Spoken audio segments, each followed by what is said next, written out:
আসসালামু আলাইকুম প্রিয় বন্ধুরা, কেমন আছেন? আশা করি সকলে ভালো আছেন। সকলের সুস্থতা এবং দীর্ঘায়ু কামনা করে শুরু করছি আজকের ভিডিও।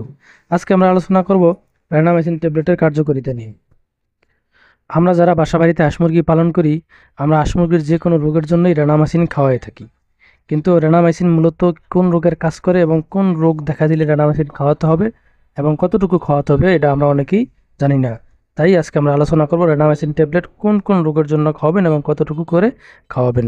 যারা এখনও চ্যানেলটি সাবস্ক্রাইব করেননি, চ্যানেলটি সাবস্ক্রাইব করে ভিডিওতে একটি লাইক দিয়ে দিবেন। রেনামেসিন মূলত যে রোগগুলোর কাজ করে থাকে তা হলো কলেরা বা diarrhoea, typhoid, chronic respiratory disease, infection, bronchitis, necrotic enteritis, পুলোরাম disease, salmonellosis ইত্যাদি রোগের কাজ করে থাকে।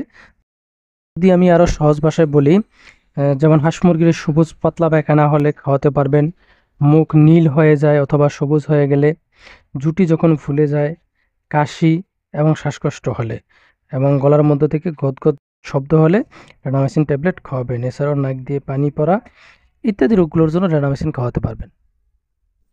খাওয়ানোর নিয়ম: কবুতরের জন্য 30 দিন থেকে 4 মাস বয়স পর্যন্ত 8 ভাগের 1 ভাগ করে দৈনিক 2 বার খাওয়াবেন এবং 4 মাসের বেশি বয়স হলে 4 ভাগের 1 ভাগ করে দৈনিক 2 বার খাওয়াবেন। কোয়েলের জন্য ব্যবহারের নিয়ম হচ্ছে 20 দিনের বেশি বয়স হলে 8 ভাগের 1 ভাগ খাওয়াবেন দৈনিক 2 বার, সকাল এবং বিকাল। হাঁসের জন্য খাওয়ানোর নিয়ম হচ্ছে 5 থেকে 60 দিন বয়স হলে 8 ভাগের 1 ভাগ এবং 2 মাস থেকে 4 মাস বয়স হলে 4 ভাগের 1 ভাগ, 4 মাসের বেশি বয়স হলে 2 ভাগের 1 ভাগ খাওয়াবেন, সকাল এবং বিকাল দৈনিক 2 বার করে খাওয়াবেন। মুরগি কি খাওয়ানোর নিয়ম হচ্ছে 5 থেকে 60 দিন বয়স হলে 8 ভাগের 1 ভাগ, 2 মাসের বেশি বয়স হলে 2 মাস থেকে 4 মাস পর্যন্ত 4 ভাগের 1 ভাগ এবং 4 মাসের বেশি বয়স হলে 2 ভাগের 1 ভাগ করে দৈনিক 2 বার খাওয়াবেন, সকাল এবং বিকাল। আজকের মতো এখানে শেষ করলাম।